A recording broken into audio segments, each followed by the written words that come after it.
You're listening to the Patriot Nation podcast.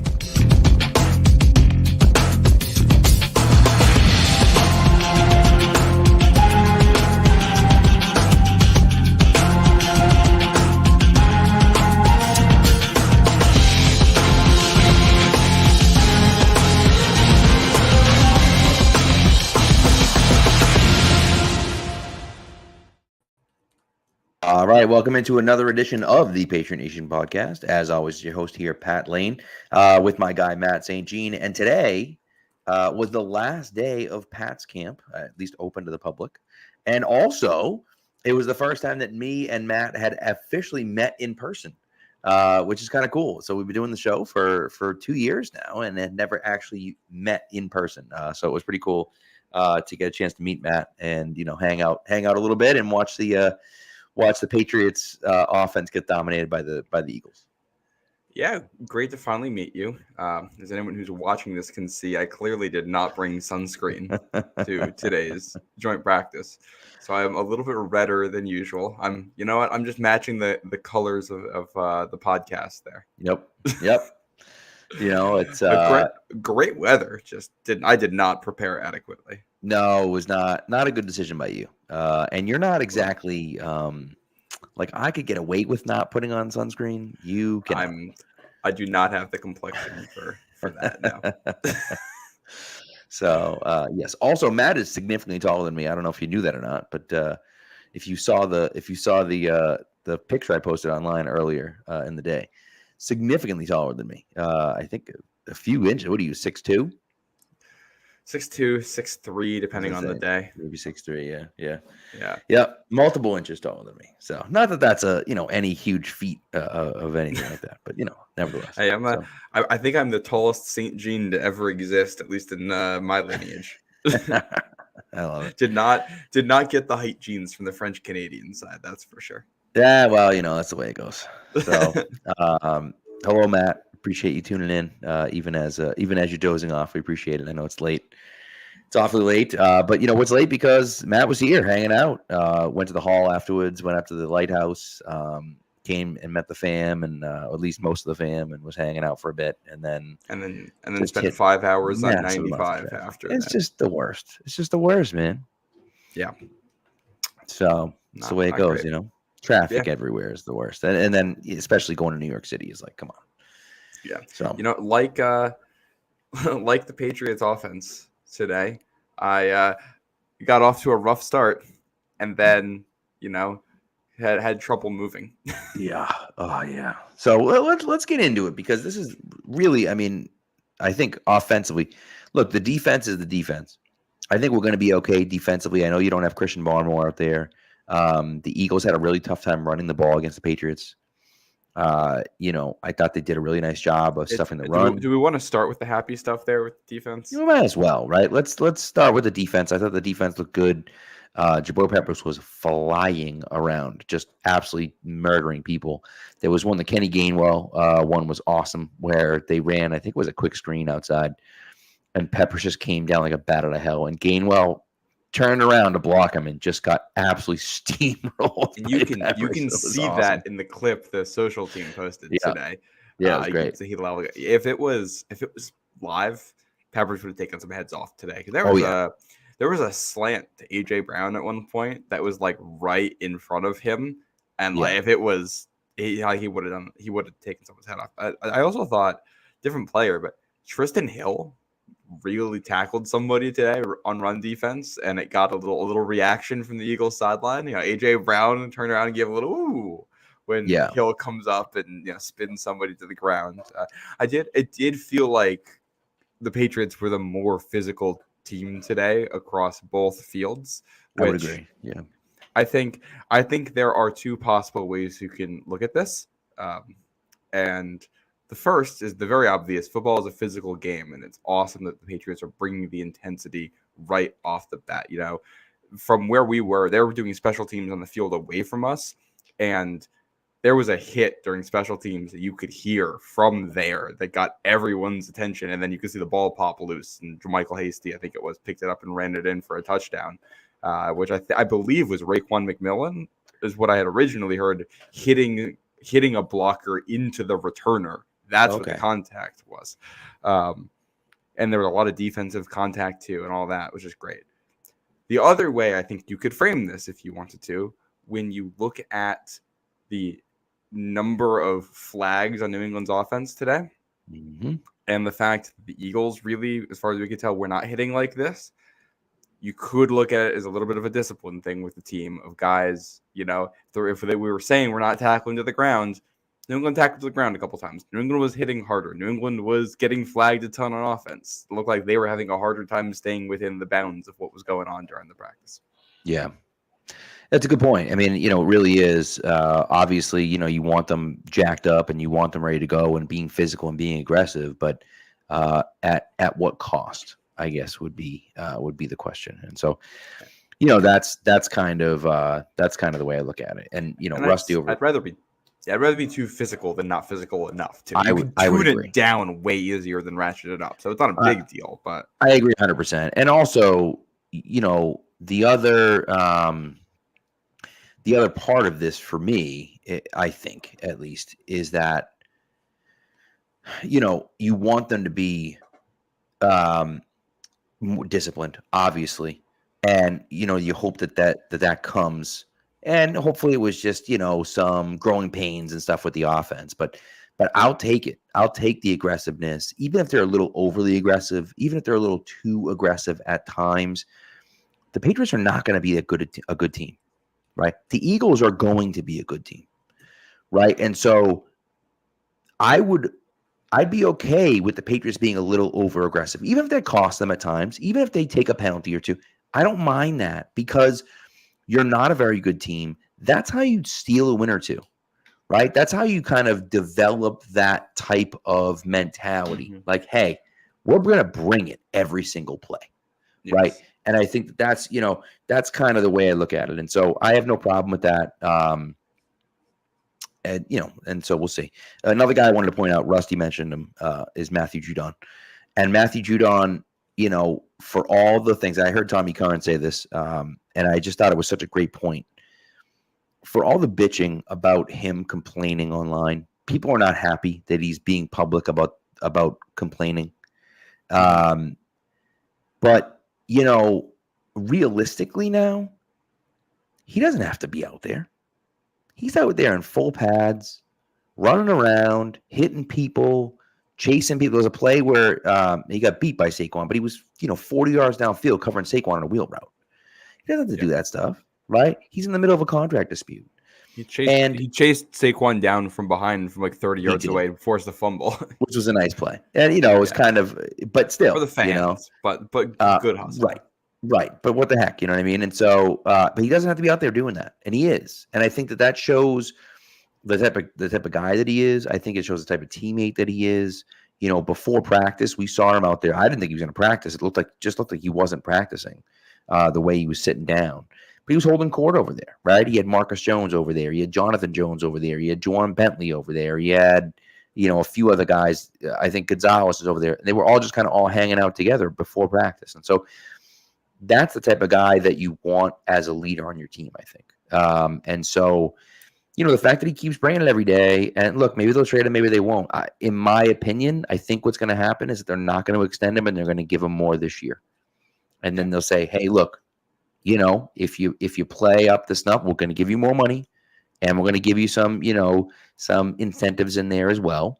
And then if you play well, great, we'll give you 2 more years, 3 more years even, right? If you don't play well, then now we got to figure it out, right? And so that's kind of the way I look at it, at least. I might be wrong about that, but Mike Reese had mentioned that on ESPN, I think last week or earlier this week or whatever the case may be. And I think that kind of makes the most sense. It seems like it's heading in that direction. The Patriots want to figure it out. I think he wants to figure it out, and you kind of go from there. And by the way, and Rusty's right, the Patriots are going to be bad, right? And so maybe you trade Judon. I just don't think you can get much for him. Well, and I think what's nice about what's going on right now, one, like getting Judon to buy back in, they did that without giving more money. Like that is on the culture leaders bringing him back in, which I think is awesome. He has been fantastic. He's been a very hustle guy, like you were saying. He played well from everything I could tell. He's in pads, like he's back. I don't really have any concerns about Judon at this point, which basically puts you in a much better leverage spot if you're both parties here. So if you're Judon, you can basically say, hey, did all the stuff you asked. You can see about my play on the field is good. Let's come back to the table. Let's negotiate again and figure something out. And if that's not on the table here, the Patriots will be able to get a lot more back for him in a trade if the appearance is that he's back at camp and everything's going well. If things are in disaster mode, like a certain other team in a division with a pass rusher who wants a contract, you're not going to get that much back for him because everybody knows you have to get rid of the dude. They're my favorite. And that's not how things look right now with Judon. So if you can keep up that appearance, then hopefully that at least upgrades the pick you're going to get back by a round compared to what it would have been before. Or, maybe you can put a conditional on it if he signs an extension with the team to bump it up around. Things like that gives you just a little bit more leverage if you're the team. For sure. Team's better with him on it. I'd love to see team stick around. I thought, like you said, defense played well today with him out there. So, and they're going to need to win games this year. Well, and that's the thing, right? We're not concerned about the defense. I thought I was impressed with, and Christian Gonzalez, who had an up and down camp, I guess, from reports. I thought he looked fine out there. He just is very smooth. He makes it look easy out there. And guys, I think that people are expecting him to be Ty Law and are expecting him to be, Aqib Talib and Darrelle Revis. It's just not who he is. He doesn't have that kind of personality. Yeah. But he's with everyone. He's his motions are so smooth. Everything's fluid. The hip flips. It's crazy. And so, I'm not concerned about Christian Gonzalez. I'm a little bit worried about the other side and who's going to be that second corner. But you feel like once everyone's healthy, assuming they can stay healthy, that it's going to be John Jones and Marcus Jones in the slot, or Marcus Jones and John Jones in the slot. Either way, those are going to be your top three corners, and I'm okay with that. that. But one thing with Gonzalez that's been a talking point is his ability to make plays like at the catch point and be physical and disruptive. Like that, he hasn't been bad, but the talking point has been a lot of he's just allowed more catches than we expected. Like his coverage isn't bad, but they're just that's not where he's making plays on the ball. And he had very early on in I think it was 7-on-7, right in front of where we were sitting. He had a very loud breakup on AJ Brown where he read the play, triggered downhill right at where Brown was trying to make a play on the ball and knocked it away. And I think that is exactly what you want to be seeing from him. Not worried about him, but I think it's interesting. We talk about the corner depth chart. Marcus Jones hasn't been practicing for a little bit now. He showed up. He was in pads, but didn't do anything. I think he went down to the conditioning field, as far as I could tell. Jonathan Jones, same thing. And Sean Wade, same thing. He played in the last game, the preseason game last week. Yeah. He's been in and out. And they've had Jonathan Jones as the outside corner, Marcus Jones in the slot, and I think Sean Wade also working in the slot there with behind Marcus Jones. So without them, we've seen Isaiah Bolden get a lot of run in the slot. We see Mr. 22 out there, Marco Wilson, get a lot of run on the outside. So Christian Gonzalez and those two is your starting secondary right now. And I didn't think they were bad. I didn't notice a whole lot of bad plays from them. It seemed the Eagles were able to move the ball at points from 7-7 and 11-on-11, but they couldn't really get the ball into the end zone. And it looked like most of the completions were underneath the coverage type things, like underneath the zone. So I think they're still working on some of the communication, but a lot of that's going to be, forcing underneath throws, rallying to the ball and tackling. And, I thought Marco Wilson has looked totally fine out there. I think Isaiah Bolden has looked totally fine out there. And then you go to the next unit and you've got Marcellus Dial out there. I thought looked pretty good today. My first look at him in person. Alex Austin, who I thought was up and down. There were a couple loud completions that went over him. And I'm forgetting who the third corner with that. Oh, is it Azizi Hearn is the third corner with that unit? Yeah, and Mikey Victor is the last one. Who Mikey Victor got picked on a little today. Yeah, he's a big body, and so he made a nice play on I think on Johnny Wilson knocking the ball away from him. But it's like, Azizi Hearn I think has a little bit of that developmental feel to him that maybe you can make something out of him. He was getting smoked all over the place in OTAs, and he's looked a little bit better in camp, and you can see him kind of getting better and better. He's just not there yet, but he's a guy that I think could be a practice squad stash, and maybe, somehow make the team next year. Alex Austin, we talked about this, when we were together today at camp. He's on the outside looking in right now, I think. I thought last year he kind of showed that he belonged on the field. Yeah. And in camp he just hasn't been able to do that in camp. Now, maybe it's because of the technique that they're playing, maybe who knows why it actually is, but he's been giving up a lot of completions. And so maybe they're happier with him than we think. I don't know. But just based on the way everyone's played, it seems as though he's on the outside looking in. Well, I think if you look at the depth chart right now too, like Christian Gonzalez, Marcus Jones, Jonathan Jones, that's 3 locks at corner. I don't think it's a lock yet, but I think Isaiah Bolden has a real good chance of making this roster because he's been playing all over the place for them, and he plays special teams. He's young still. They drafted him last year. I've been unsure about Marcellus Dial, but he was covering John Ross on the Eagles today, who obviously hasn't played in the league for a while, but he's not that great of a player. But what he's known for is his speed. And John Ross had a curl route where he really sold that it was going to be a go and then put the brakes on. And Marcellus Dial was able to kind of open up his hips to play the vertical route and then immediately shut that down and come back and clamp to the top of the curl. And Dial's issue, the question him coming out, was his short area quickness. It's like, if you can do that with John Ross, I'm not really worried about the quickness. I thought he played all over the place. And, if it's Isaiah Bolden's a guy they drafted last year, Marcellus Dial's a guy that they drafted this year. And then the other name in there is Sean Wade, who has been versatile and experienced and played with the team. And with the 3 guys who are locks, plus those 3 who I think have all played well, it's really hard to find a spot for Alex Austin on this roster. Right. Yeah. Which is crazy because I thought he apparently was very good in the spring. He was starting, and he looked pretty good when he played at the end of last season too. Yeah. Yeah. And that's, and so we'll see. I'm not sure about what's going to happen. But we'll see. By the way, Edward, 100% wasn't 14 interceptions today. That much I can promise you. 15 sacks is the number. Yes.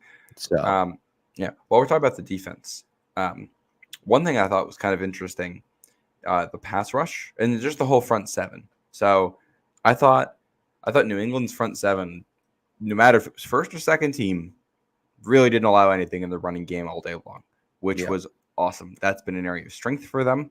And I think it could get worse when you don't have Barmore out there, and I don't notice a real drop-off. I think the guys that they've put out there have done well. It's a very good Eagles offensive line, first and second string. They got big dudes out there who can move, and I thought New England handled that very, very well. Yep. I did think it was interesting.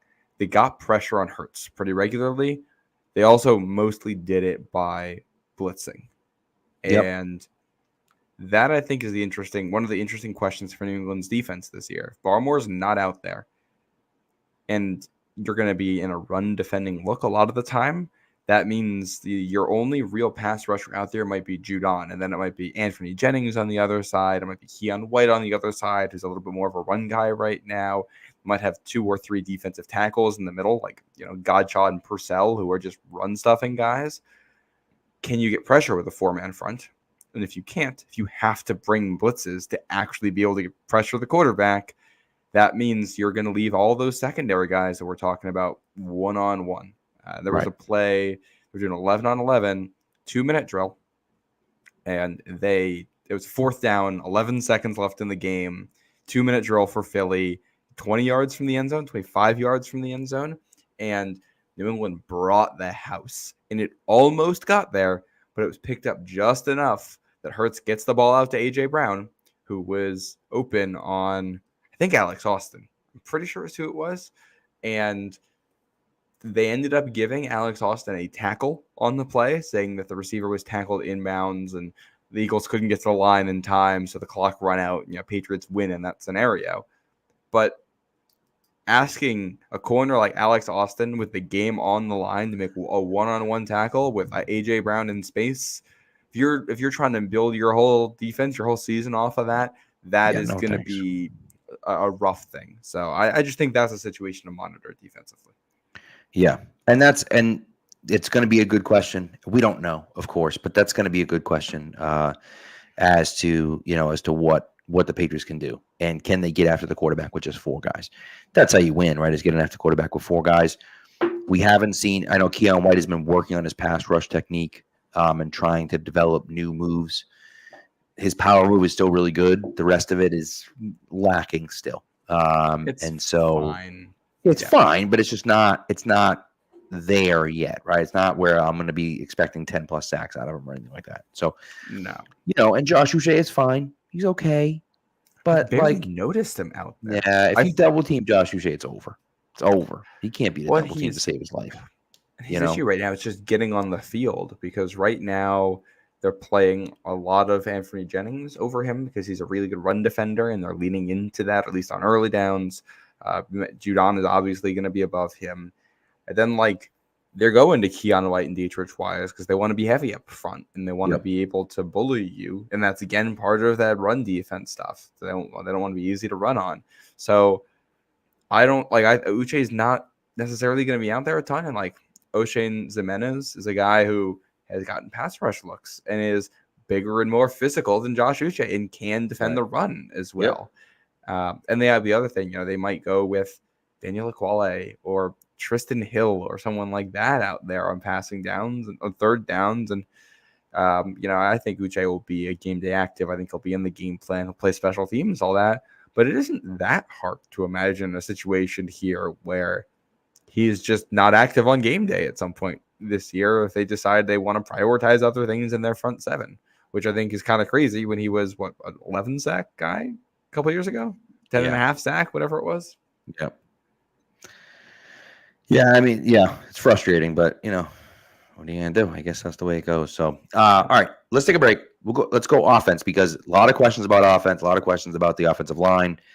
We're going to talk about it. We're going to get into it. Trust me, I'm not happy. I know you guys aren't happy. I'm not happy either. I'm sure Matt isn't happy either. And so we'll talk about it. But we'll take a quick break and we'll be right back.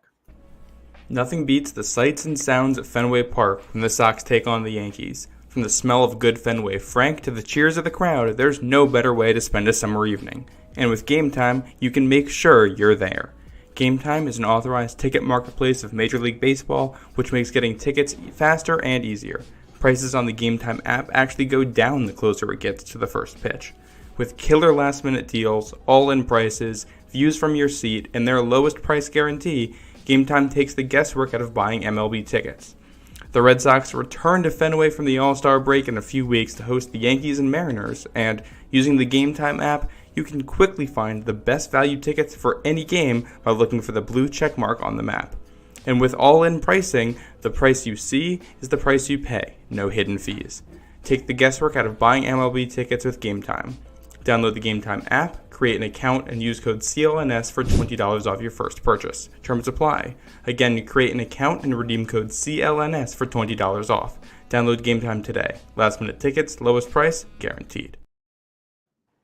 All right. So let's get into the offense, because this was the issue today with the Patriots. I think it's an issue that we're going to have, unfortunately. And I know people are talking about it already. Let's just start with the offensive line. Let's just start with the offensive line. And here's what I'm going to say about the offensive line. This has been a problem stemming back to 2018. It started with Isaiah Wynn when you drafted him and said, we can turn him into a left tackle. And the rest of the league kind of said, he's a guard. And the Patriots said, no. He's a left tackle. Trust me. Turns out he wasn't a left tackle. He did have one decent year, which is nice. But, not great. 2020 or 2019, did they do anything to get better? No. And then you kind of go down the list, and you're like, okay, where did they make that decision? Last year, and look, here's the thing, right? Everyone pointed out last year, this is the funny thing to me. Juju Smith-Schuster gets cut last week, And everyone points out, well, the Patriots chose Jacoby Myers over Juju Smith-Schuster, right? And that was the Patriots' biggest mistake. And think about how much better the Patriots offense would be and blah, blah, blah, blah, blah, all this. Okay, sure. That's not even the biggest mistake the Patriots made last year. Last year, by the way, like good offensive tackles are never available on the open market. You have to trade for those guys. They're never available. Last year, there were not one, not two, not three, but 4 starting caliber offensive linemen. 4. Okay? Mike McGlinchey, Jawan Taylor, Donovan Smith, and, oh, God, who was the other guy? I don't know. Doesn't matter. Orlando Brown. So there's 4 guys that were starting caliber tackles that you could have signed. You had a bajillion dollars under the cap. You could have signed any of those guys. Instead, they signed Riley Reif and Calvin Anderson. And their other plan was to draft Sidney So, who played guard in college, and move him to tackle. Complete insanity. Just insanity. And then this year, they said, you know what we're going to do? We're going to draft Caden Wallace, who's never played left tackle since his freshman year of college, and move him over to left tackle. What the hell are we doing?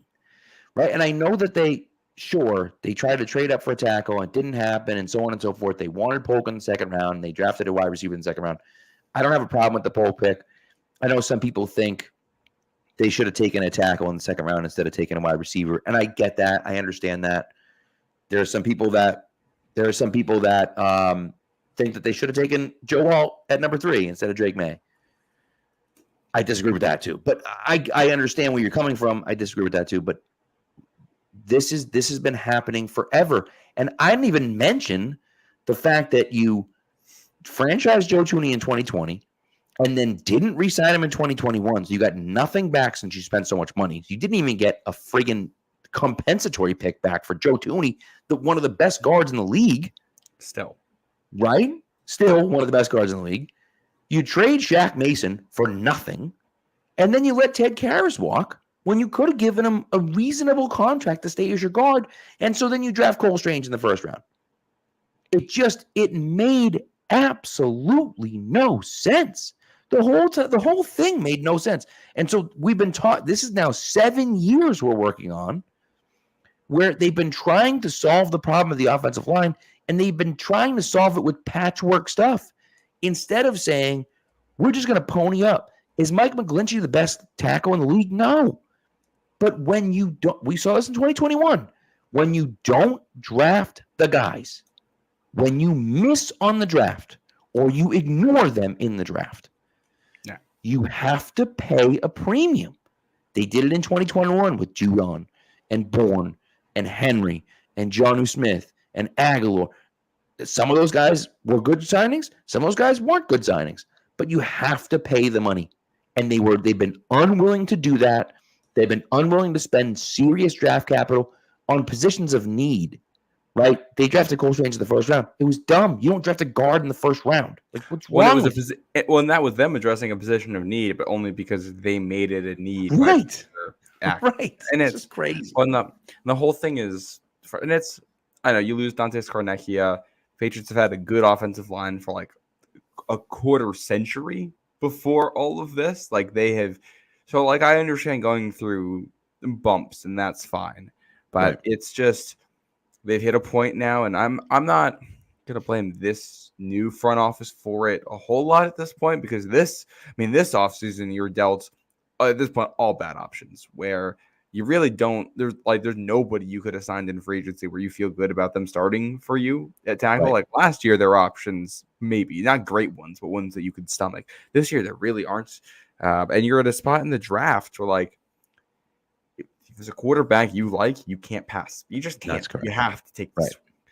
And I don't really blame them for not taking a tackle once you got to the second because a lot of the ones they like had gone at that point. And then by the time you get to the third, even more had gone. So you ended up getting stuck picking where you are. And, they try to address it there. Like I give them credit for trying that. It's what's happened before this. That's the issue. Right. Let's see what happens with Caden Wallace in his development. That'll be something to monitor Thursday night in the preseason game, and continuing going forward. Hopefully he can turn into a useful player for them.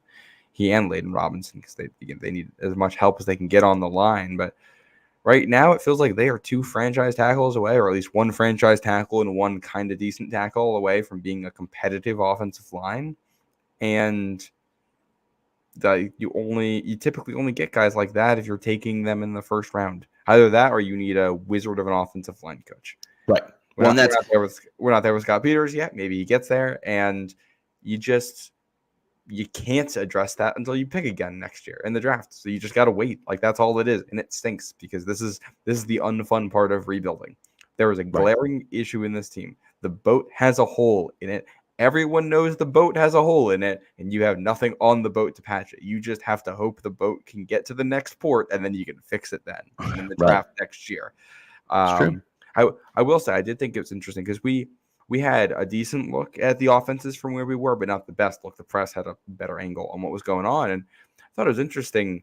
They noted that Michael Onwenu and City So were 2 of the guys who were getting beaten pretty badly today, and this was their worst day of camp, which part of that I think has to do with Philly's defensive line. I do think Philly deserves some credit here for how bad things got for New England's offense today. They have used two of their defensive tackles were their last 2 first-round picks in Jordan Davis and Jalen Carter. They have some beef up front. They got Bryce Huff over there. They got Milton Williams. They got Brandon Graham still. They go very deep with their pass rushers. So I don't think it's great. Like, you were going to lose today, even if your offensive line's good. But I've been saying on the show for a while that, like, City So was good compared to the other offensive linemen we put on the field last year, and he was good, like, compared to other rookie offensive linemen. He still has ways to go in his development to be an actual good offensive lineman. And today he got matched up with some of the most talented defensive linemen on the planet. And a little bit of a rough day. Not gonna hit the panic button on that yet. It's not with Mike Onwenu either. But, like, all right, let's see how this looks when they're playing teams that don't have absolute freaks at those spots. Well, and that's the thing, right? Like, Joe Thuney went 1-on-1 against Aaron Donald in the Super Bowl and won consistently all game long, right? Like, you win that game in part because Joe Thuney could take on Aaron Donald 1-on-1, right? Mm-hmm. And of course, that's clearly the defense had a lot more to do with it, but that's a huge part of why the Patriots were able to do what they did offensively. And so for me, I look at it and just say, like, all right, you let him walk, whatever. Like, the decisions they made are in the past. There's nothing we could do about those right now, right? And I would love to sit here and tell you, like, they kept Joe Thuney and they kept Shaq Mason, and now we have 2 really good guards with David Andrews, in the middle.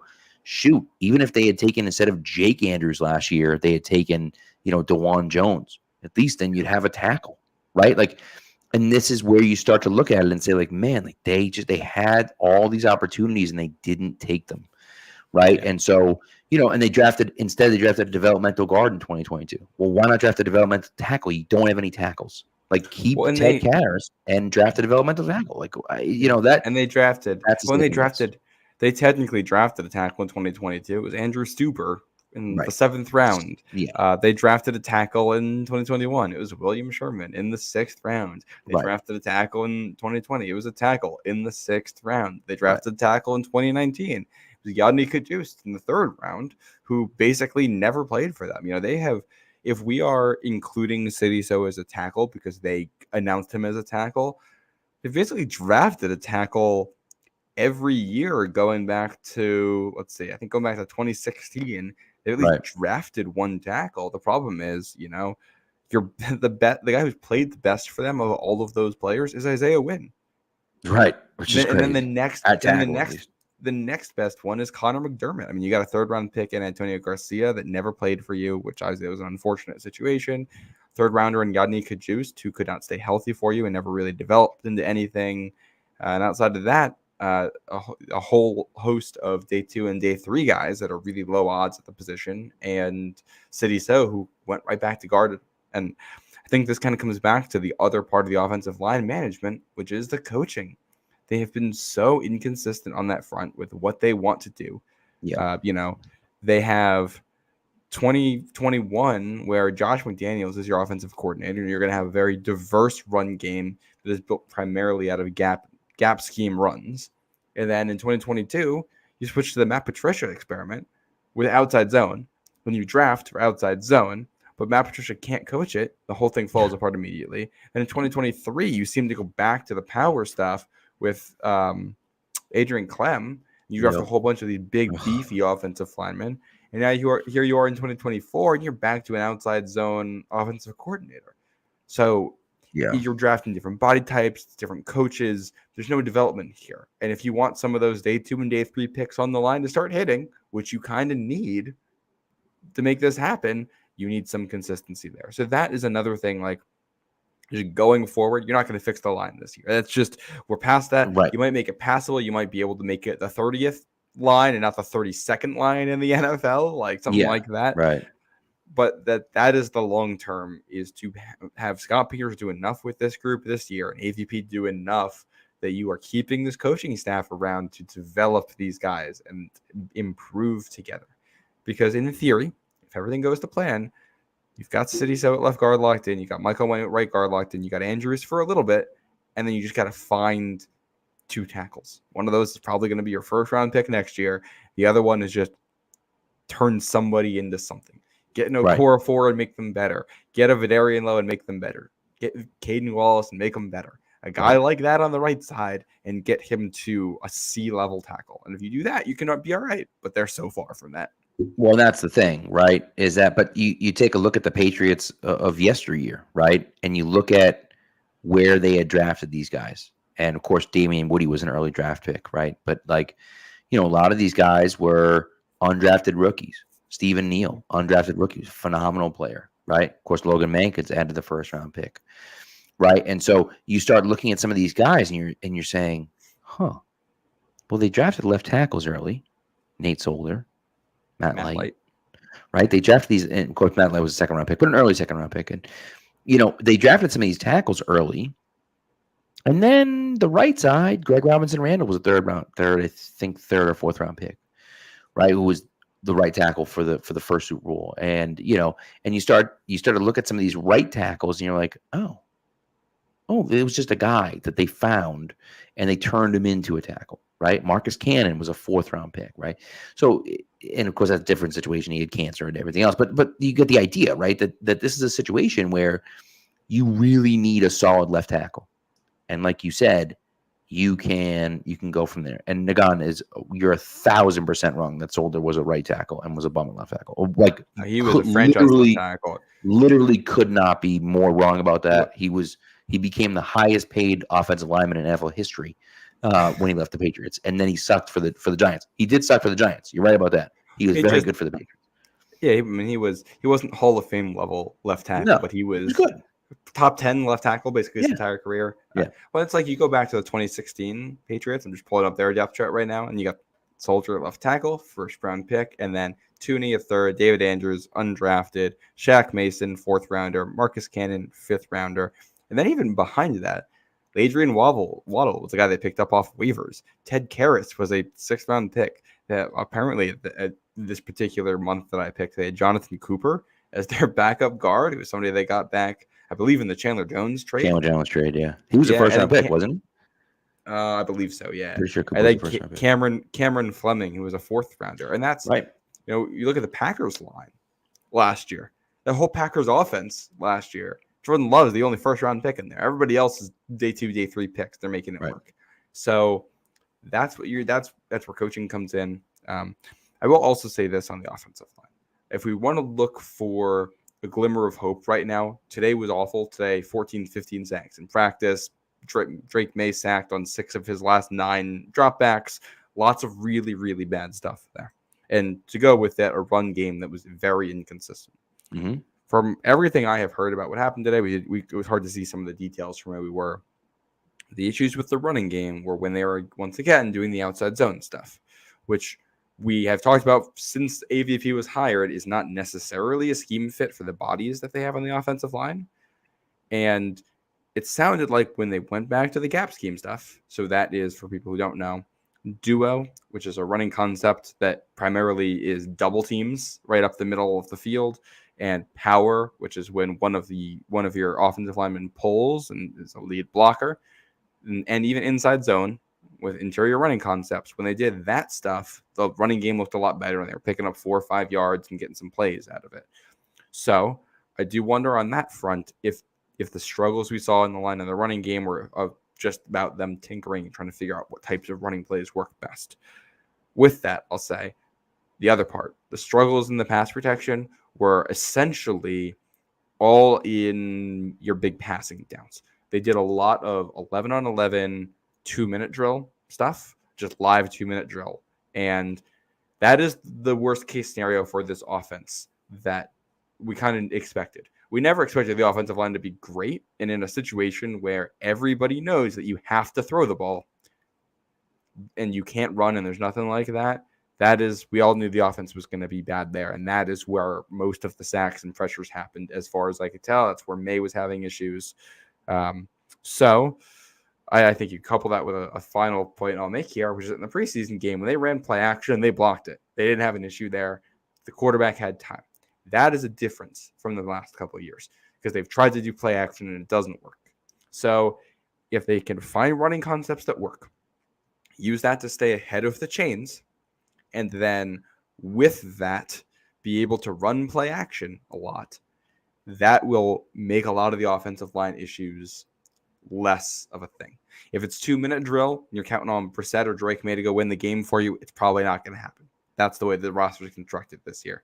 You can stay ahead of things, stay on task. I think you can mitigate the offensive line, and you can get any of the outside zone stuff working. And that's where you get to your bootleg offense too, where you can roll quarterbacks out, and if it's Drake May out there, you can start doing the RPO stuff and read option stuff and quarterback run stuff that, again, can all make life easier for an offensive line. Or you can sneak in passing plays where you're not even relying on the offensive line to pass block for it. And that's your path to success around this. There are ways around it. I think today was just scenarios that were not conducive to that. So it put the microscope on an already bad issue for the team.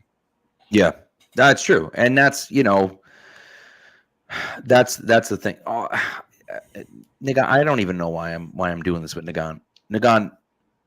Nate Solder didn't play right tackle until 2021 with the Giants. Like, I don't know what we're even talking about here. Like, I just don't know what we're talking about. The guy played left tackle for the Patriots. He did play right tackle for the Patriots in 2011 when Matt Light was playing left tackle for the Patriots.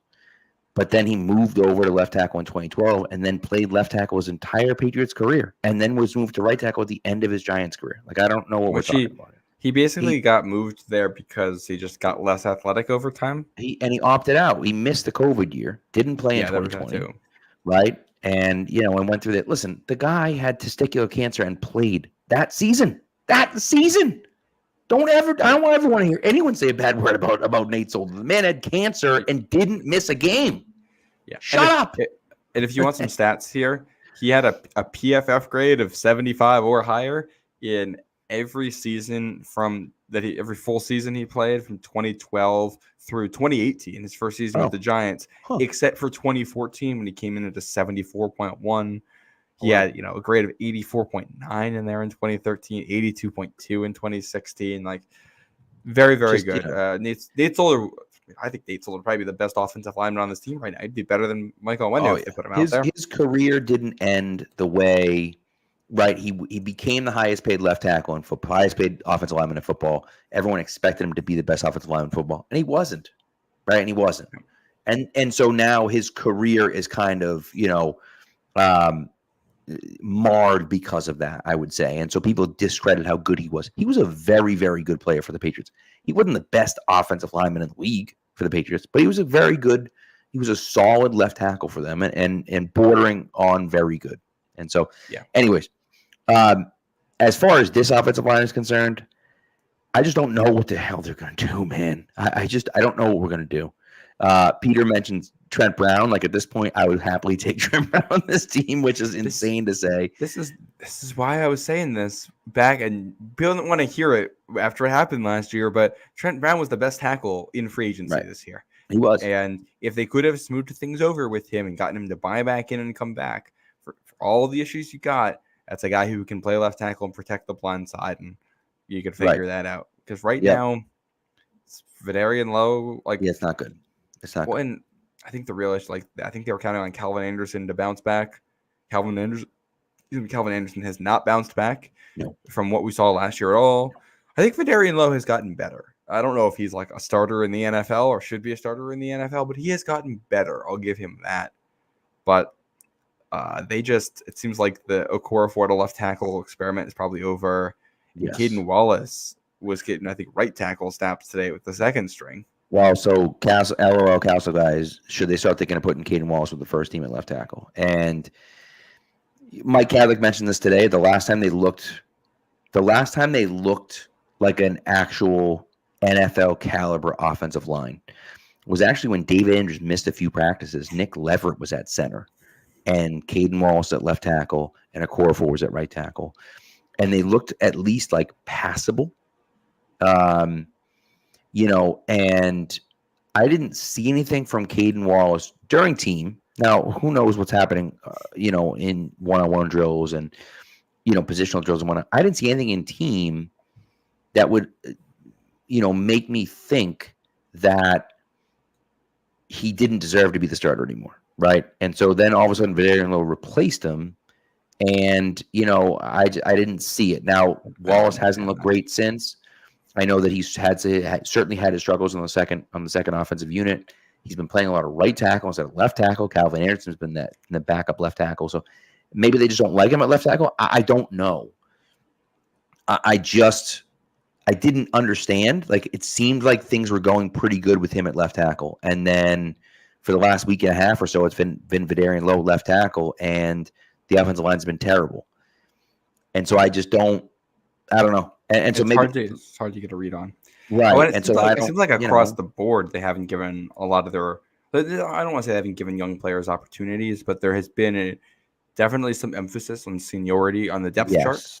Well, you even see with Jalen Polk. Jalen Polk's finally getting some reps with the number ones, but it took him a while to get his reps with the number ones, and he has been, I think, the most consistent receiver out there, outside of Pop Douglas, obviously.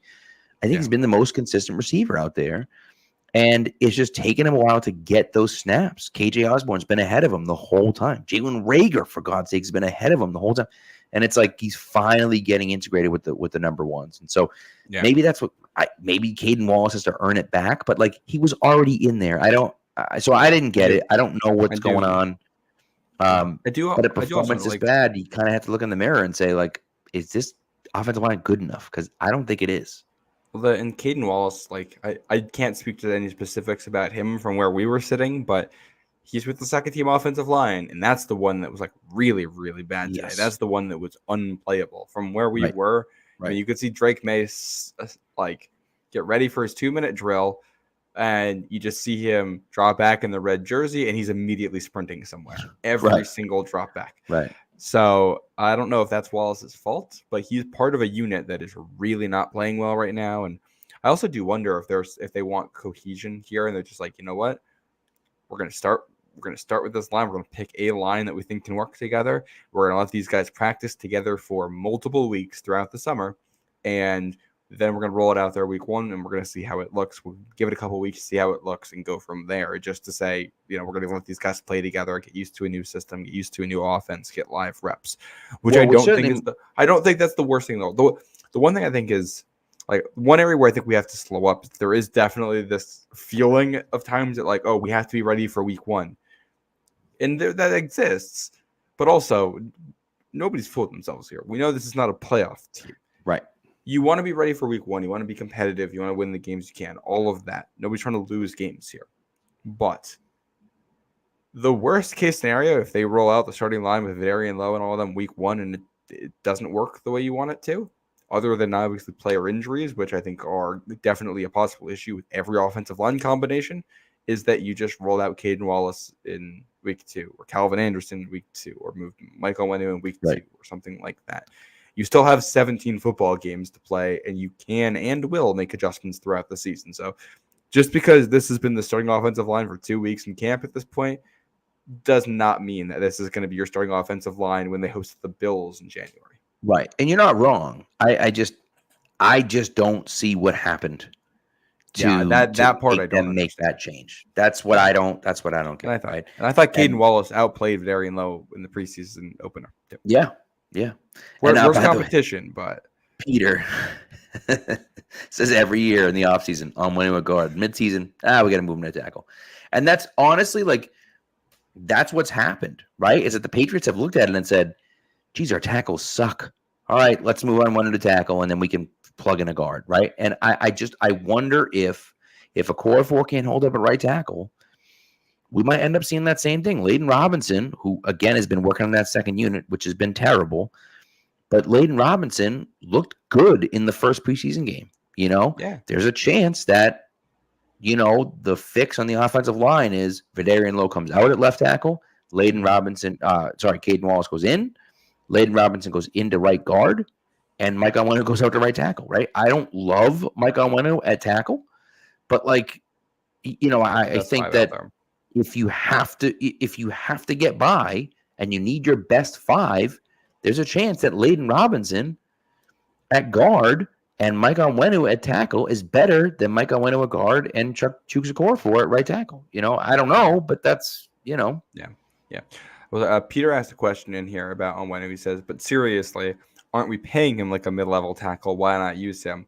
I will say that the amount of money that Onwenu is getting paid this year is in the mid-level tackle, high-level guard range. It's the same amount of money. Right. So from if we're just talking about, getting the best value based on his contract, I'm not sure if it actually matters because he plays like a mid-level tackle or a high-level guard. He's getting paid like that at either spot.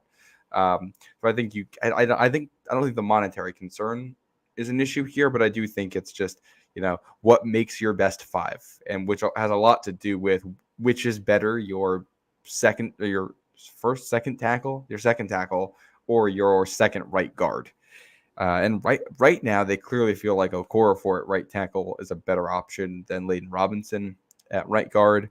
Which, I will say, we've been talking about how we want, some of these guys on the second team to start playing on the first team on the offensive line, but that backup offensive line has been atrocious. So, yeah, I think the reality is there's just not a lot of good options here, and I will reemphasize from everything I've heard that the guards were a big issue today, and that's Sidy Sow and Mike Onwenu, who are supposed to be your two best guys on the line. Right. So today might have also just been a bad matchup, bad situation thing against a team that has Super Bowl aspirations and has arguably the most talented defensive line in the entire league. So we'll see. Yep. We'll see how this looks. Because this is the other thing. It's preseason. We don't have full context for what they're doing on the field, and this does happen all the time where you'll have bad practices and they could go out in the preseason game and offensive line steamrolling people. That's not a completely unheard of. But right. 14 sacks is an alarming figure. And, it's not good. Let's not do that again. That's for sure. Yeah, let's not. So, all right, one more quick ad read we have to do here. We don't have it recorded, so I'm just going to read it live. And then just some kind of final thoughts before the game on Thursday. We do have to talk about Drake May as well. We'll talk QB stuff. We'll talk stuff we want to see Thursday night. Yep. All right, so PrizePicks is America's #1 daily fantasy sports app with over 5 million active members. PrizePicks is the easiest and most exciting way to play daily fantasy sports. Unlike other apps on PrizePicks, it's just you against the numbers. All you have to do is pick more or less on 2 to 6 player stat projections and watch the winnings roll in. Get into the daily action with your friends and become part of the PrizePicks community today. You can now win up to 100 times your money on PrizePicks with as little as 4 correct picks. You can turn $10 into $1,000. Now, if you sign up today, you get, 1 Caleb Williams passing yard gets you 1 win on PrizePicks every week in September. That's right. Only 1 yard gets you an automatic win every football weekend in September. 4 weeks of free W's. Don't miss this deal on PrizePicks because it's gone when September ends. Now remember, it's 2 to 6 picks, but you get 1 automatically free if Caleb Williams has literally 1 passing yard, which is, it's pretty good.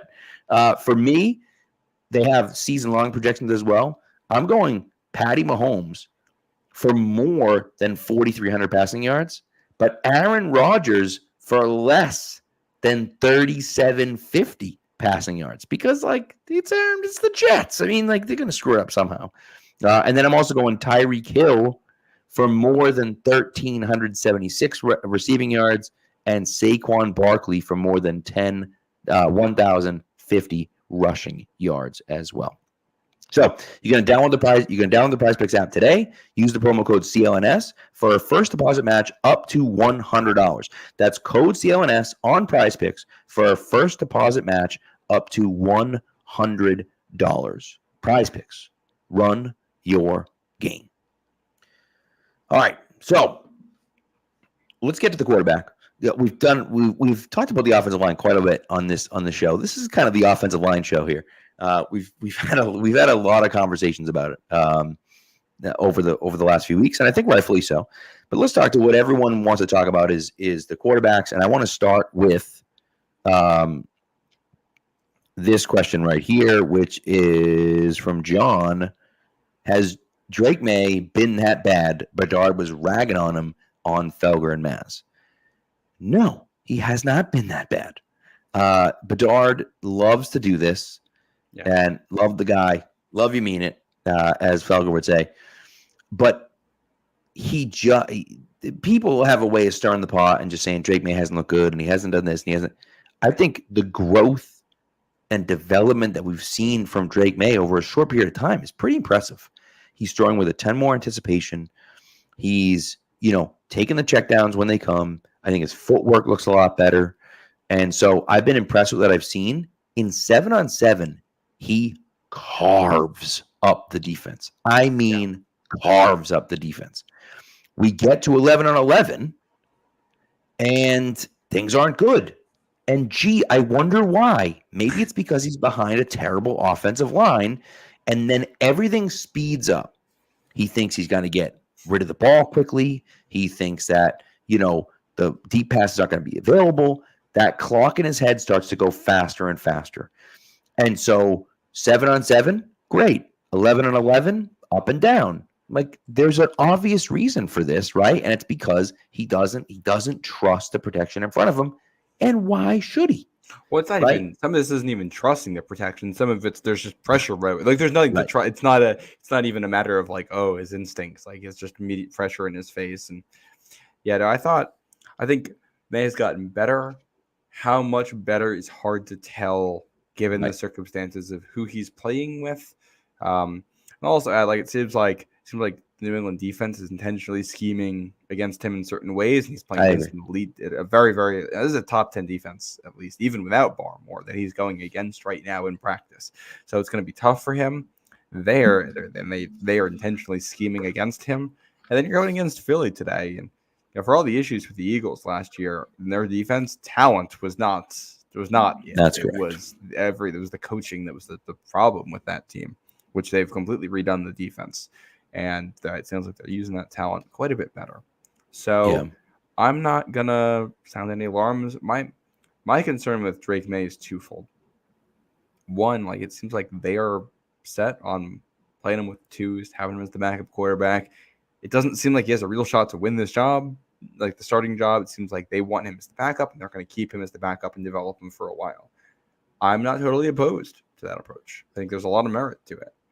That said, if that means you're only getting reps with the twos in practice and these are your twos, I don't want to, one of the issues with Mac Jones, I think, was that his sense of timing broke in practice. It broke in that scenario before we even got to the games because of how bad the offensive line was. And he never got settled. And I don't want to see that happen to Drake May because he's only behind a backup offensive line that is atrocious and can't get anything done.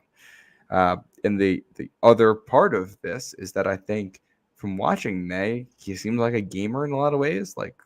He seems like when the intensity ratchets up, he tunes up his game and matches that. And if you're playing him with the twos, so he doesn't look good, so he never has a chance to earn the starting job, or he's going to be waiting until next year for it. That's a lot of real live game reps that he could be getting, and you are not letting him get behind whatever your starting line is, which will be better than the backups, with real weapons out there, like the guys who you're hoping he's going to build chemistry with. it's a lot. I don't mind him sitting, but that is a lot of game time where I feel like he could be learning that you are sacrificing right off the bat without really knowing how he looks with any of those players. Well, yeah. Which, again, like I'm willing to trust that they think this is the best way to develop him. But if this goes poorly, I think this is a very obvious spot to point to and say, hey, you could have given him more looks with the ones. Now, this can all go out the window Thursday night because I think Brissett had a lot more time with 11-on-11s today than May did. I wonder if we see one series from Brissett and the rest of the first half from May.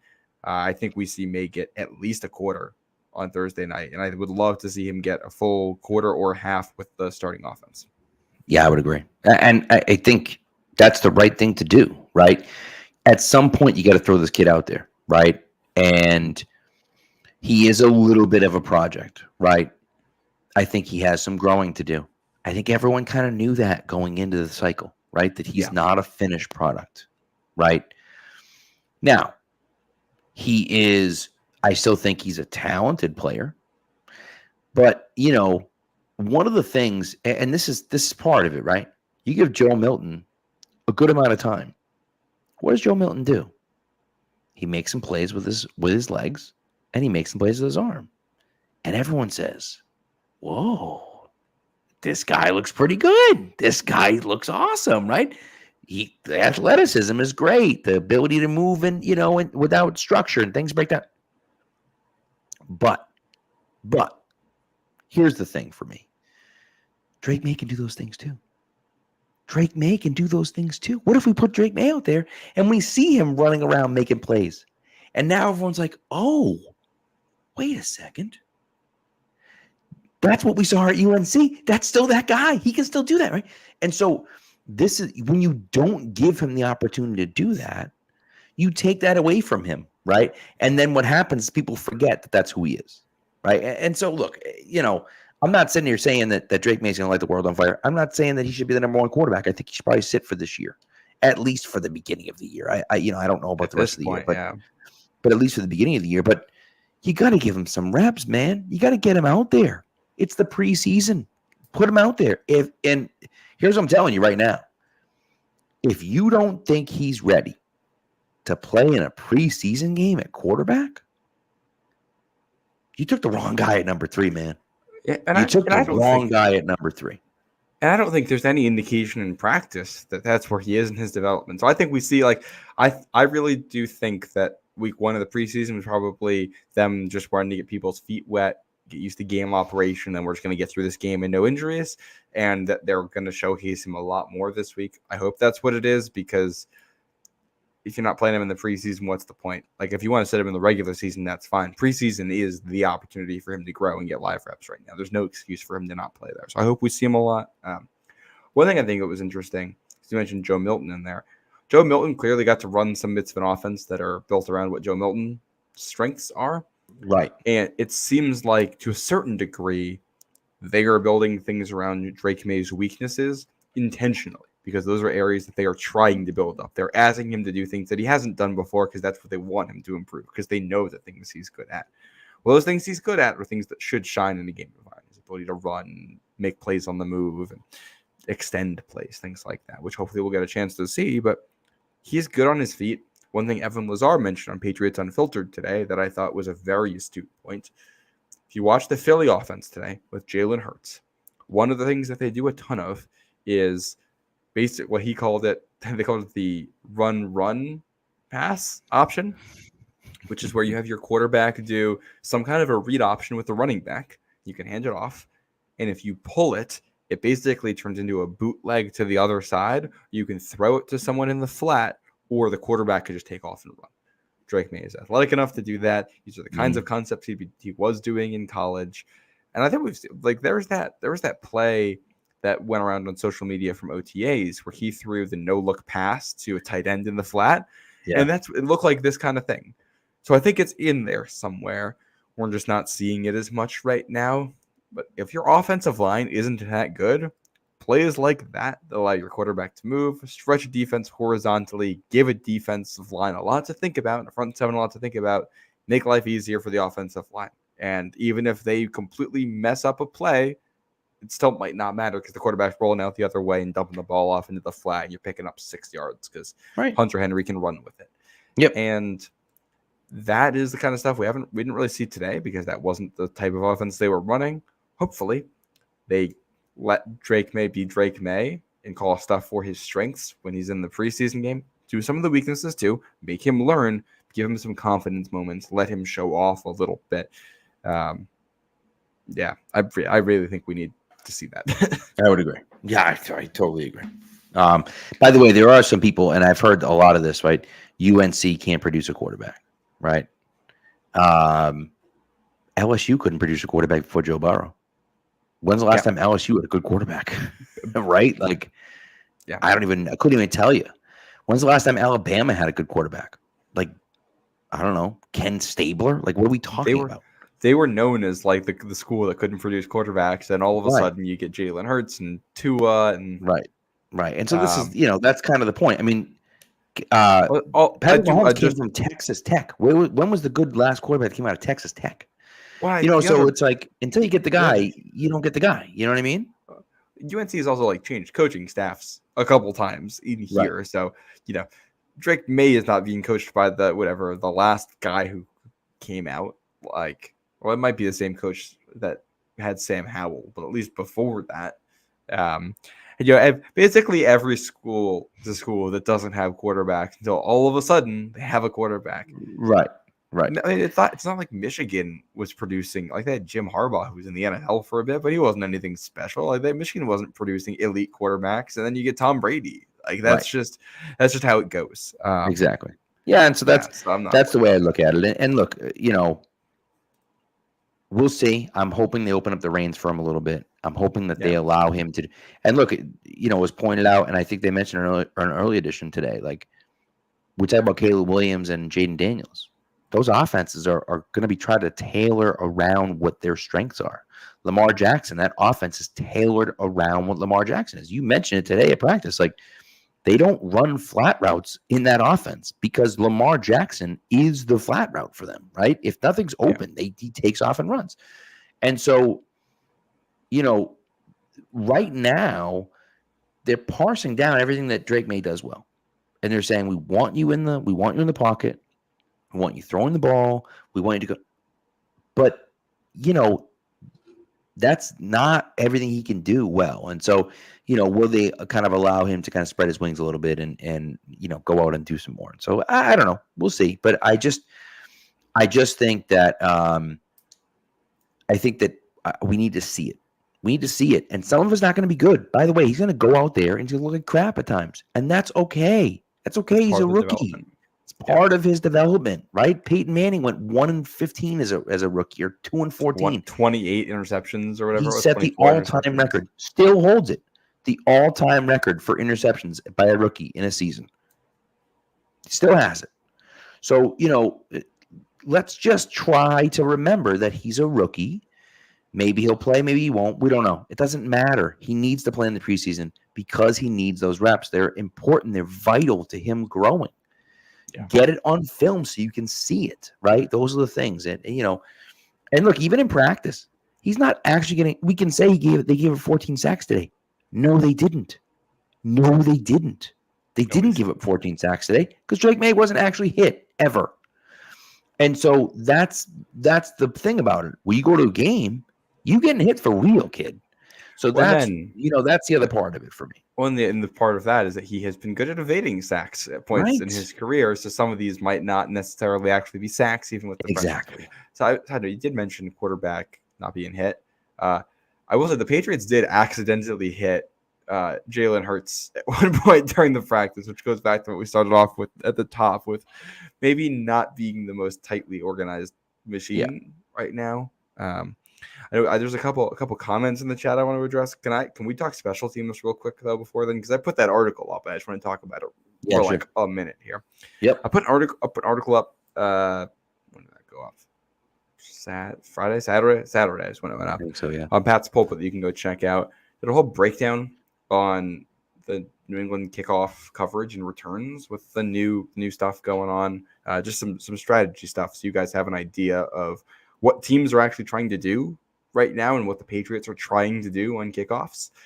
I do have some concerns with their strategy, which players they're putting some places and some of the detail work. So when it comes to things that I am watching Thursday night, I'm going to be closely monitoring which players are at which positions on the kickoff, because they allowed 2 big returns, and both of them were because they had offensive players who gave up bad angles. And I want to see if they're keeping offensive players in those spots or if they're going to defensive players there. And I want to see if they try different things. We saw them today. Every kickoff in the game went down the middle. We saw Joey Sly today, who, by the way, I think has overtaken Chad Ryland in the kicking competition at this point by just a hair. Yeah. Sly was doing directional kicks. They were trying to like almost not coffin corners. You don't want the ball to go out of bounds, but trying to have some trickling balls down into the corner short of the end zone, not quite get out of bounds, so that you have to make the returner make a decision, try to return it. And this is something saw Miami actually do week 1 of the preseason, is that they would kick the ball into one corner and then send basically all of their coverage guys into that corner after the football. And then the guys who were the furthest away from the play, they would just like drop back as a second layer of defense. So that was a really interesting way of doing that. So, special teams kickoff talk. Yeah, and that's I think it's an interesting part of the game. It's a whole new thing, and so we'll see how Jeremy Springer does with it. I wasn't super impressed in the first game, but no, I didn't think their punt stuff looked great either. Yeah, so we'll see. Not great. We'll see how it goes. So, all right, I think you wanted to get to this one, Old Man Mob. Pop reminds him of Josh Downs. At least that's what May said. Should we expect a bigger workload for Pop when May takes over? I mean, Pop Douglas is the best receiver on the Patriots. Yes. And it's not really that close, to be honest with you. He's uncoverable in one-on-ones. He's an absolute monster. He needs to be out there at all times. I don't know if I'm even playing him in the preseason at all, to be completely honest with you. There's just no need for it. And so I think I might just save him for the regular season. And, unless you really want him in there when May's in there. But I almost feel like when May is in there, I want the young kids in there. I want Polk. I want Baker. I want Jaheim Bell. I want to see those guys. I want Kayshon Boutte. That's what I want in there with Drake May. So, but yes, I think Pop's going to have a huge year this year, in my opinion. Yeah, and here's the thing. I don't think Pop is going to have a bigger role when May is in, because I think his role is already going to be so big in this offense that it's not going to change. He's just going to be this entire offense, when they're passing the ball, is going to be built around Hunter Henry and Pop working in the middle of the field and having that set stuff up in spread concepts. Like when they want to throw the ball, that is what it's going to be about. And by the way, Hunter Henry was out today. Austin Hooper went in. He looked pretty dang good in there. Looked pretty dang good. Although he had a drop that turned into an interception, which was not good. In the end zone. Yeah. In the end zone. Not great. These are the mistakes that you can't have. Right. That's the tough thing. Is it's plays like that and all of the holding, false start, illegal shift stuff on the offense that they have to clean up, because that has been 5 or 6 penalties a day all summer long. That stuff has to be better. But Hooper has been pretty good in the opportunities he's gotten.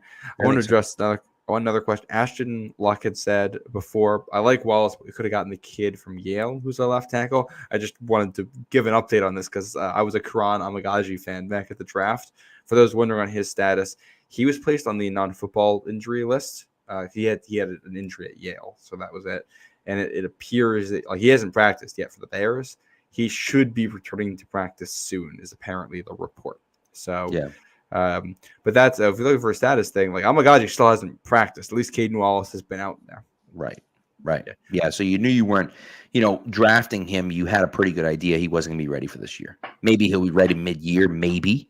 I think the Bears have a decent offensive line, so I don't think he's probably going to play. Darnell Wright is pretty entrenched at right tackle there, and I'm not sure who's that left tackle for them, but he might challenge for the left tackle job. We'll see when he's healthy, but probably. I figured I would just give that update for context. Well, this is the issue, is that you have to take the quarterback at 3 for the Patriots, and taking a receiver. You can't take receiver and offensive tackle at 34, 37, right. Or they ended up taking. You have to pick one of them, so the other one's going to be an issue. And if they had taken a tackle at 30 whatever, and he ended up being good, we'd all be sitting here complaining about the receivers. Correct. Which is fair. Like, deserves it because everything has been an issue. I do think it's worth noting that in 7-on-7, the offense has apparently looked pretty decent at throwing the football. A lot of underneath stuff, a lot of checkdowns, but it seems like they're getting the ball with some room, and it's just going to be about what guys can do after the catch if they can get the ball out on time and project long enough to make that happen. So that makes me feel like I think this is probably the best the wide receiver room has been in a couple of years. It's not great. It's still bad by NFL standards, but it is a tick in the right direction compared to last year. I would agree. And here's the hard part about offensive tackle in the second round, right? 14 goes Tali Fuaga to New Orleans. 18 Amarius Mims to Cincinnati. 20 Troy Fautanu to Pittsburgh. 25 Jordan Morgan to Green Bay. 29 Tyler Guyton to Dallas. All those guys went off the board. Now the Patriots are trying to move up, reportedly for a wide receiver, but even if you wanted a tackle, right? The next tackle taken after Jalen Polk was taken at 37. The next tackle taken after Jalen Polk was taken was Patrick Paul at pick 55. Yeah. Right? And so no man's land. And then Blake Fisher went at 59, and then Roger Rosengarten and Kingsley Suamataia and all those. Right. So fine. So then there was a run of tackles there at the end of the second round. So now then that's where your second guess comes in. Okay, well, the Patriots drafted at 68, right? Meanwhile, tackles went at 55, 59, 62, 63, 67, right? So 5 tackles got taken in those 13 picks. Should the Patriots have seen that coming and try to move up? Again, reports were they tried to move up to the end of that second round from that third round pick. Couldn't do it, right? You got to have someone that was willing to be there. And so, and so we'll see. But we can second guess that, and that's the way it goes. And by the way, here's what I'll say. Okay, people want to say that Drake May was the wrong pick, right? Because they could have traded down, or they could have drafted Marvin Harrison Jr., or they could have done this, they could have done that, they could have done this. If Drake May gets to where I think he can get to, and where the Patriots think he can get to, it's going to be an absolute home run, slam dunk pick. It is more important to have a franchise quarterback than it is to have a franchise literally any other position in the NFL. If you have a franchise quarterback, you're good, right? Like, that's the way it goes. Well, and it's Drake May is his skill set. He's good in a way where he can be good even if the offensive line isn't that great. Right. Like, it's not 1-to-1, but look at a guy like Joe Burrow. Even though he's not the most mobile, he can extend plays like crazy. Even though they have a bad offensive line, he doesn't care if he gets sacked. He just stands in there and finds ways to make plays happen. Right. And May has a little bit of that athleticism and shiftiness to him, and can, has the arm to just make plays happen when there's chaos around him. So you worry less about the offensive line when he's your quarterback than you do with some other types of quarterbacks. So long term, I think you feel better there. And you have the opportunity to take a guy who is the consensus number 2 best quarterback in this draft, best player in this draft by a lot of people. And I think you just don't overthink it. The most important position in the sport. You don't know when you're going to be there again. You take the guy and you figure it out later because they're going to have the opportunity to fix the offensive line in the draft next year. Don't you worry about that. Right. But we did talk before the draft about how there was a very real scenario where the Patriots ended up in no man's land in the draft, and it happened because there were a lot of wide receivers and offensive linemen that we liked in the 20 to 50 range, and they all went between 20 and 32, and they were gone by the time the Patriots are up. And there are a lot of receivers and offensive tackles that we liked in the 50 to 80 range. And they all went before the Patriots came back up again. And the only guy, I think, in that range was Javon Baker, who ended up dropping a little bit, and they got him later, which was a nice steal to get. But they just ended up in no man's land twice, where there were runs on positions of need right before they were on the clock, and none of the players they wanted were still on the board. So they had to, obviously they liked Caden Wallace, so they picked him. But you end up with a guy who's probably a tier down from what you had hoped the quality of prospect was going to be at that spot, which is true with wide receiver too. I love Jalen Polk. I think he's a great addition. I think he's going to be a good player. He's a tier down from some of the other wide receiver prospects that people were thinking could be available there. I'd rather have Keon Coleman. I like Keon Coleman more as a player, and he just doesn't quite fall to you. And that's life. That's what makes this thing so hard. Right. They threw some darts at the positions, and if the quarterback is good, nobody's going to really care about what else happened in this draft class for the most part anyway. So if the quarterback's a superstar, then you'll figure the rest out. Right. Right. And by the way, Val, the Patriots had plenty. If you really wanted to move up, you could have done it. You could have done it. Don't tell me that they didn't have the extra draft picks. They didn't have extra draft picks. You tell me you couldn't trade a third this year and a third next year to move up into the 50s and draft the guy they really wanted to? Like they could have done that. They didn't do that. They had the picks. They didn't do it. When they tried to make moves around the board at points, and it just didn't work. Which again, that's life in the NFL. If it were easy to just say, "Here's the good players, I'm gonna go get them." Like, if you have that knowledge, you're gonna go be able to make millions of dollars as a GM. So if you're in that chat and you have that knowledge, please go submit a job application. Whatever 100%. Team you want to be the GM of. So this thing's hard to do. So I don't know. I don't have any real regrets. As Kyle pointed out, get CeeDee Lamb next year. Get CeeDee Lamb, paying him a obscene amount of money. Draft a left tackle in the first round, and all of a sudden you have a stud wide receiver with Pop Douglas, and hopefully one of Polk and or Baker hit. Right now, you got a good receiving core. You fixed your offensive line problems. Hopefully, Caden Wallace can play right tackle for you, or whatever the case may be. Right, and now you're looking at it saying, "Well, our offense isn't that bad," and you fix it. Obviously, assuming that Drake May can play football, right? If Drake May is a good quarterback and you can do those things, all of a sudden your offense is fixed, right? And it happens quickly. And so that's, that. And again, I'm not saying that that's what's going to happen. I still think Dallas is stupid not to sign him, but they might not. Who knows? And so we'll see. Yeah. I am interested to see Peter in the chat saying at this point, grow the kids at wide receiver. Very curious how the depth chart ends up shaking out at receiver, because it feels like they have a lot of guys who are roughly as good as one another. Pop is the best receiver in the room right now, healthy. Kendrick Bourne is either 1 or 2 whenever he gets back, I think. And then after that, it's just what do they want to put out there? Tyquan Thornton's your speed guy, or Jalen Raker. They're going to keep one of them to have some speed at that position. Polk is just super consistent, super solid. Still has room to grow. A lot of room to grow as a route runner. But even if he's not open, you can still throw him the ball and he'll probably make a catch on it. Javon Baker is explosive but inconsistent. I think, there's some Kendrick Bourne light in him in that regard. Yeah. And then you got KJ Osborne, who has just been solid. He's not spectacular, but he is, reliable. He's a real wide receiver 3 in the NFL. Yeah. And that. So how they want to split time between all those guys is interesting, especially because one of them is probably going to be a game day inactive.